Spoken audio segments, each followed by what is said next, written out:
Selling items online had become a part-time hobby for me. I enjoyed the process of decluttering and making some extra cash. One day, I decided to sell an antique vase that had been in my family for years. It was beautiful, but it didn't match my decor, and I thought it deserved a home where it would be appreciated. I listed it on Facebook Marketplace, and within hours, I received a message from a potential buyer named Lisa. Lisa's profile picture showed a cheerful woman in her 40s, and her message was polite and straightforward. She asked if the vase was still available and if she could come by to see it. I agreed, and we arranged for her to visit my home the next evening. It seemed like a normal transaction, and I had no reason to suspect anything out of the ordinary. The next evening, I prepared the vase for display, making sure it looked its best. As the sun set, casting long shadows through my living room, I felt a slight unease. It was the first time I was allowing a stranger into my home for a transaction, but I reassured myself that everything would be fine. Lisa arrived right on time. She was friendly and seemed genuinely interested in the vase. We chatted for a bit, and she admired the craftsmanship and history of the piece. Everything seemed to be going smoothly until she asked if she could take a closer look at it in better light. "Do you mind if we step outside?" Lisa asked, her smile unwavering. I'd love to see the vase in natural light before making a final decision. I hesitated, but her request didn't seem unreasonable. I agreed, and we stepped out onto the porch. Lisa held the vase up, turning it slowly to catch the fading light of the day. As she did, I noticed a black car parked across the street, its engine running. The unease I had felt earlier returned, stronger this time. Lisa handed the vase back to me with a satisfied smile. "It's perfect," she said, reaching into her purse. "I'll take it." Relieved that the transaction was nearly over, I accepted the cash and handed the vase back to her. Lisa thanked me and walked to the black car, which I assumed was hers. As I watched her leave, I couldn't shake the feeling that something was off. Later that night, as I settled into bed, I replayed the events in my mind. There was something about Lisa's demeanor and the presence of the car that didn't sit right with me. I tried to dismiss my paranoia and drifted off to sleep. Around 2 a.m., I was jolted awake by a loud noise. It sounded like something had fallen in the living room. My heart raced as I got out of bed and tiptoed towards the sound. The house was eerily silent, and the darkness seemed thicker than usual. I reached the living room and found nothing out of place. I was about to turn back when I noticed the front door was slightly ajar. Panic surged through me. I was certain I had locked it before going to bed. I quickly shut the door and locked it, my mind racing with fear. I checked the windows and doors again, ensuring everything was secure. The thought of calling the police crossed my mind, but I convinced myself that it was just a coincidence. Maybe I had forgotten to lock the door. But as I lay back in bed, I couldn't shake the feeling of being watched. The next day, I tried to go about my usual routine, but the events of the previous night lingered in my mind. I decided to message Lisa to make sure everything was all right. I wanted to confirm that the transaction had been legitimate and that my paranoia was unfounded. To my surprise, Lisa's profile was gone. It had been deleted or deactivated. A chill ran down my spine as I realized I had no way to contact her. The car, the strange request, the open door, it all seemed too coincidental. Days turned into weeks, and the sense of unease never fully left me. One evening, as I was returning home from work, I noticed the same black car parked a few houses down. My heart pounded as I walked past it, trying to appear calm. The windows were tinted, and I couldn't see inside, but I felt eyes on me. I hurried into my house and locked the door, peeking through the curtains. The car remained there for a while before driving off. The sightings became more frequent. Sometimes it would be parked near my workplace, other times outside my home. Always watching, always waiting. I decided to install security cameras around my house, hoping to catch a glimpse of who was behind the stalking. The cameras provided some peace of mind, but the fear remained. Every time I saw the black car, my anxiety spiked. One night, I finally caught a break. The cameras captured a figure approaching my house and trying to open the front door. The footage wasn't clear, but it was enough to take to the police. They took my case seriously and promised to keep an eye on my neighborhood. Despite the police involvement, the fear lingered. The black car stopped appearing, but the damage had been done. I felt violated and vulnerable in my own home. The simple act of selling an antique vase had turned into a nightmare that kept haunting me. The experience was a harsh reminder that not everyone is who they seem, and even the most innocuous interactions can have sinister undertones. I became more cautious, always meeting buyers in public places and never letting strangers into my home. I've always been cautious about meeting people from online marketplaces, but I never thought a simple transaction could turn into a nightmare. I was looking to sell a vintage camera that had been sitting in my closet for years. It was a beautiful piece, and I knew it would fetch a good price. After listing it on Facebook Marketplace, I received a message from a man named Tom, who seemed genuinely interested. Tom's profile looked normal enough. Photos of him with his family, posts about his hobbies. We exchanged a few messages, and he seemed friendly and respectful. We agreed to meet at a local cafe during the day to complete the sale. I felt confident that everything would go smoothly. The day of the meeting arrived, and I drove to the cafe with the camera carefully packed in its original case. It was a busy afternoon, with people coming and going, which reassured me. I found a table near the window and waited for Tom. He arrived a few minutes later, a middle-aged man with a warm smile and a friendly demeanor. He introduced himself and sat down across from me. We made small talk for a while, and he seemed genuinely interested in the camera's history and condition. "I've been looking for one of these for years," Tom said, examining the camera closely. "It's in fantastic shape." "I'm glad you like it," I replied, feeling a sense of relief. The transaction was going smoothly, and Tom seemed like a decent guy. We completed the sale, and Tom handed me the money. We shook hands, and I watched as he left the cafe, feeling satisfied with how everything had gone. Little did I know, my ordeal was just beginning. That night, I received a message from Tom thanking me for the camera. I replied politely, thinking nothing of it. But then the messages kept coming. He asked about my interests, my job, and my family. At first, I responded out of courtesy, but his questions became increasingly personal. "Do you live alone?" he asked in one message. That question sent a chill down my spine. I decided it was time to stop replying. But Tom didn't take the hint. He continued to send messages, each one more intrusive than the last. I blocked him on Facebook, hoping that would be the end of it. A few days later, I noticed a car parked near my house that I didn't recognize. It was there when I left for work in the morning and still there when I returned in the evening. My anxiety began to build, but I tried to convince myself it was just a coincidence.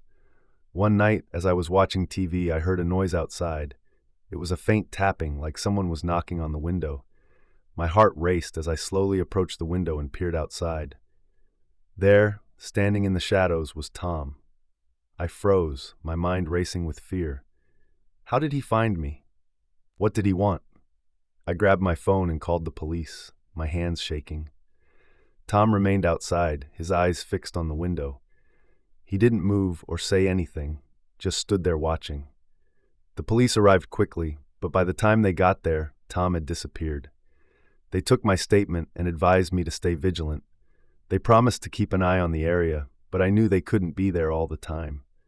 The fear and anxiety became a constant presence in my life. I installed security cameras around my house and avoided going out alone. But the sightings continued. I would catch glimpses of Tom's car parked nearby, or see him standing at a distance, always watching. One evening, I returned home to find a note taped to my front door. It read, "I just want to talk." My blood ran cold. I called the police again, but they couldn't do much without more concrete evidence. Feeling desperate, I decided to confront Tom the next time I saw him. A few days later, I spotted his car parked down the street. Gathering my courage, I walked over and knocked on the window. He rolled it down, a twisted smile on his face.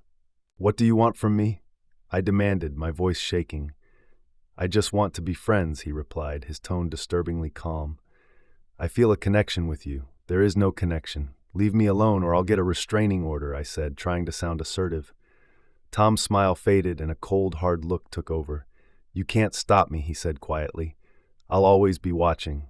I backed away, my heart pounding. I rushed back to my house and called the police again, finally taking the step to file for a restraining order. The legal process was stressful, but I knew it was the only way to protect myself. The restraining order was granted, and for a while, things seemed to calm down.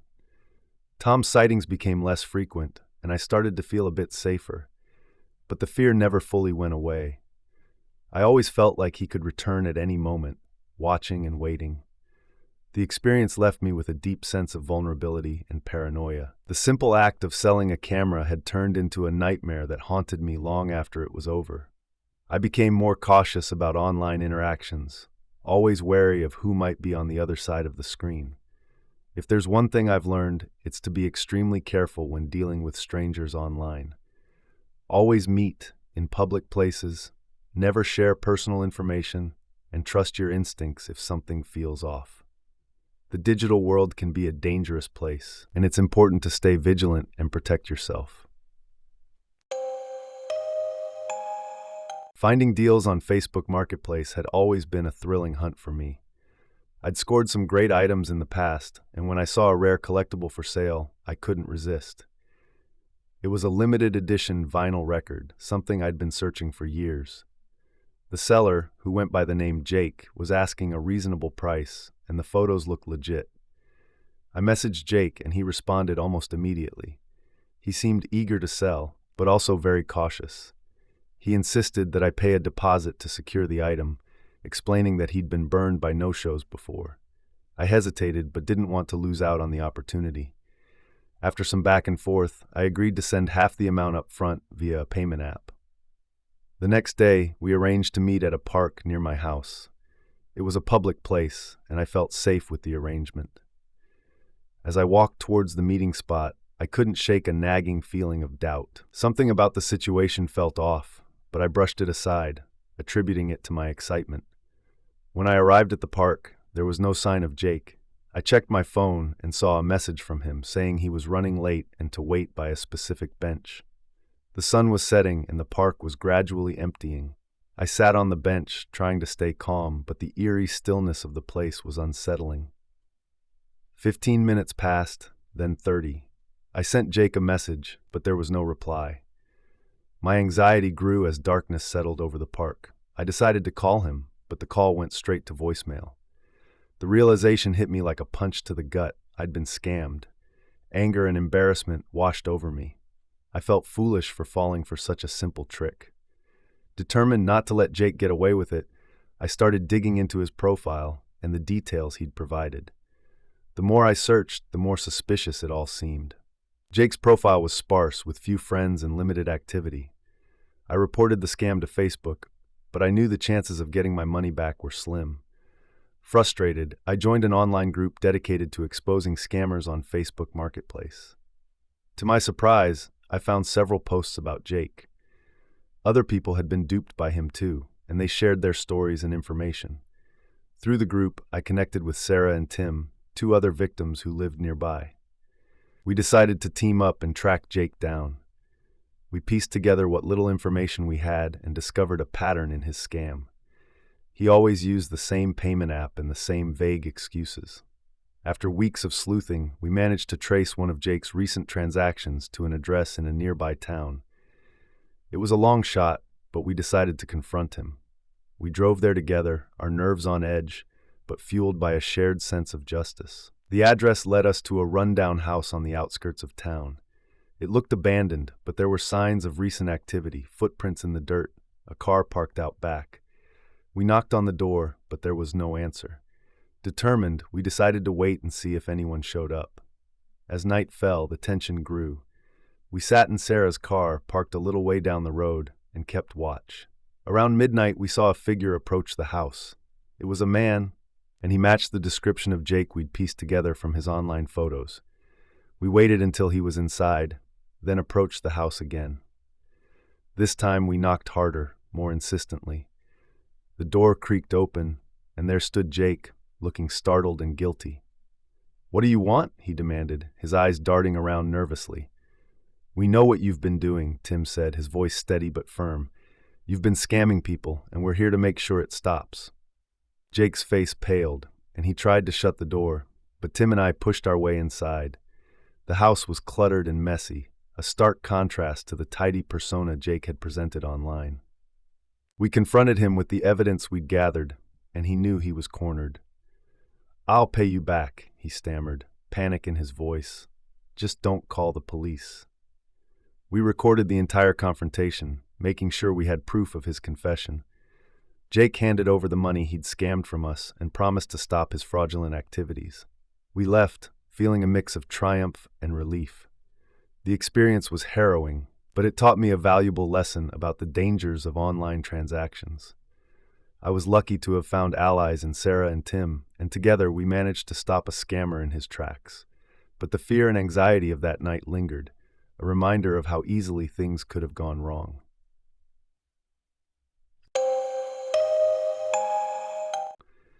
I've always enjoyed finding good deals online, and Facebook Marketplace had become my go-to place for bargains. One day, I stumbled upon a listing for a high-end laptop at a price that seemed too good to be true. The seller claimed to be moving out of town and needed to sell it quickly. The pictures looked legitimate, and the description was detailed. I decided to take a chance and messaged the seller. The seller, a man named Greg, responded quickly. He seemed friendly and eager to sell, but he insisted on meeting in person to finalize the deal. We agreed to meet in a quiet suburban neighborhood, which seemed safe enough. As I drove to the meeting spot, the excitement of scoring a great deal was mixed with a slight unease. It was late afternoon, and the sun was beginning to set. When I arrived, Greg was already there, leaning against his car with a laptop bag in hand. He greeted me with a smile, and I felt a bit more at ease. We exchanged small talk, and he handed me the laptop to inspect. Everything seemed to be in order. The laptop looked brand new, and it powered on without any issues. As I examined the laptop, I couldn't shake the feeling that something was off. Greg's demeanor began to change. He grew increasingly insistent that I make the payment immediately. His eyes darted around nervously, and his smile became more forced. "Look, I've got other buyers interested," he said, his tone growing impatient. "If you don't want it, I can sell it to someone else." I hesitated, my instincts telling me to walk away. But the lure of a great deal was strong, and I didn't want to miss out. I reached for my wallet, but my unease grew stronger. I decided to stall, asking him a few more questions about the laptop. "So why are you selling it so cheap?" I asked, trying to buy some time. Greg's eyes narrowed. "I told you, I'm moving out of town. I don't have time to deal with this." I glanced around, noticing that the street was unusually quiet. There were no other people in sight, and the houses seemed eerily still. My sense of unease intensified. I decided to trust my gut. "Actually, I think I'll pass," I said, handing the laptop back to him. "Something doesn't feel right."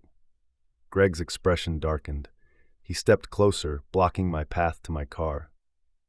"You're not backing out now," he said, his voice low and threatening. "I've already wasted enough time on you." My heart pounded in my chest as I realized the situation was turning dangerous. I glanced around, hoping to spot someone who could help, but the street remained deserted. I took a step back, trying to keep my voice steady. "I'm sorry, but I'm not interested anymore," I said, trying to sound firm.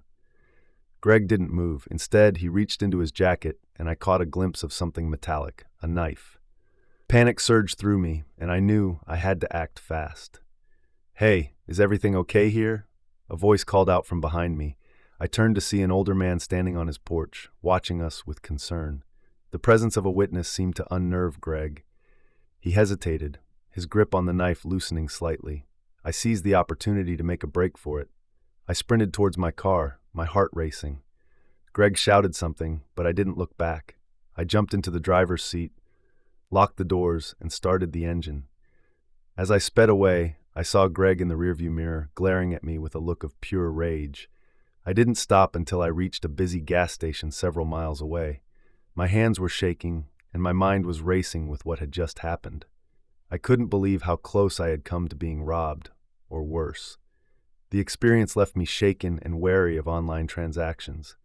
I realized how easily things could go wrong, and how dangerous it could be to meet strangers for deals. I reported the incident to the police, but there was little they could do without more information about Greg. The fear lingered long after that day. I found myself looking over my shoulder, feeling paranoid and anxious. The excitement of finding a great deal had turned into a nightmare that haunted me for weeks. I couldn't shake the memory of Greg's threatening eyes and the sense of danger I had felt. If there's one thing I've learned, it's to always trust your instincts and prioritize your safety over a good deal. Meeting strangers for online transactions can be risky, and it's important to take precautions. Always meet in public places, bring a friend if possible, and never let your guard down. The encounter with Greg was a stark reminder of the potential dangers lurking in the digital marketplace. It's a lesson I won't forget, and I hope others can learn from my experience. Stay vigilant, stay safe, and always trust your gut.